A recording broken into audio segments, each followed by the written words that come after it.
രാജ്യത്തെ കാവ്യവൽക്കരിക്കാനായി കേന്ദ്ര സർക്കാർ കരിനിയമങ്ങൾ നടപ്പിലാക്കുകയാണെന്ന് NGO യൂണിയൻ സംസ്ഥാന സെക്രട്ടറി സീമ എസ് നായർ. അധ്യാപകരുടെയും സർക്കാർ ജീവനക്കാരുടെയും തൊഴിലാളികളുടെയും അവകാശങ്ങൾ കവർന്നെടുക്കുന്ന കേന്ദ്ര സർക്കാർ രാജ്യത്തെ ശിഥിലമാക്കുകയാണെന്നും സീമ എസ് നായർ പറഞ്ഞു. കേന്ദ്ര സർക്കാരിന്റെ ജനവിരുദ്ധ നയങ്ങൾക്കെതിരെ ഇടത് സർവീസ് സംഘടനാവേദി FSCTO കളക്ടറേറ്റിലേക്ക് നടത്തിയ മാർച്ചും ധർണയും സീമ എസ് നായർ ഉദ്ഘാടനം ചെയ്തു. മാനുഷിക മൂല്യങ്ങൾക്കും പുരോഗമന പ്രവർത്തനങ്ങൾക്കും വിലക്കേർപ്പെടുത്തുന്നതാണ് കേന്ദ്ര സർക്കാർ നയങ്ങൾ. ജീവനക്കാരുടെയും തൊഴിലാളികളുടെയും അവകാശങ്ങളും ആനുകൂല്യങ്ങളും കവർന്നെടുക്കുകയാണ്. കർഷകരുടെയും തൊഴിലാളികളുടെയും ആനുകൂല്യങ്ങൾ ഇല്ലാതാക്കുന്ന നിരവധി കരിനിയമങ്ങളാണ് നടപ്പിലാക്കിയത്. സർവകലാശാലകളുടെ സ്വയംഭരണാവകാശവും സ്വാതന്ത്ര്യവും എടുത്തുമാറ്റി. വിലക്കയറ്റവും വർഗീയതയുമാണ് രാജ്യത്ത് വളരുന്നതെന്നും സീമ എസ് നായർ പറഞ്ഞു.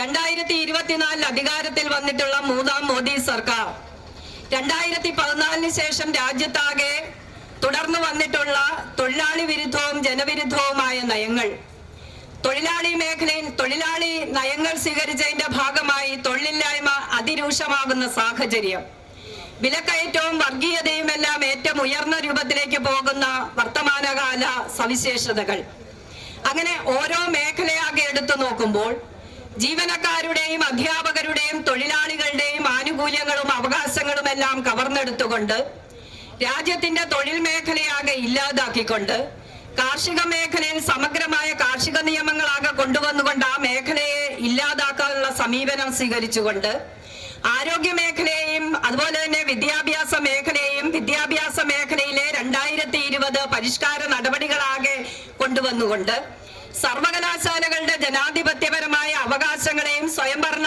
അവകാശങ്ങളെയും എല്ലാം കവർന്നെടുത്തുകൊണ്ട് ആ മേഖലയിലെല്ലാം കാവ്യവൽക്കരണത്തിന് സഹായകരമാകുന്ന നിലപാടുകളെല്ലാം സ്വീകരിക്കുന്ന മൂന്നാം മോദി സർക്കാർ ജനഹിതം തങ്ങൾക്കേറെ എതിരായിരുന്ന സാഹചര്യത്തിൽ പോലും രണ്ട് മുന്നണികളെ കൂട്ടുപിടിച്ചുകൊണ്ട് ഇന്ന് ഇന്ത്യൻ പാർലമെന്റിൽ അധികാരത്തിലേക്ക് വന്നിരിക്കുന്നു എന്നുള്ളത് നാം കാണുന്നുണ്ട്. FSCTO ജില്ലാ പ്രസിഡന്റ് MR മഹേഷ് കുമാർ അധ്യക്ഷനായി. Secretary K Mahesh, KGOA, NGOU, KSTA, KGNA, PSCEU ഭാരവാഹികളായ VK രാജു, പ്രേം നവാസ്, PB പ്രീതി, ഡോക്ടർ ശ്രീദേവി, നൌഷാദ് അലി, സുരേഷ്, സുനിൽകുമാർ എന്നിവർ സംസാരിച്ചു. UTV news, Palakkad.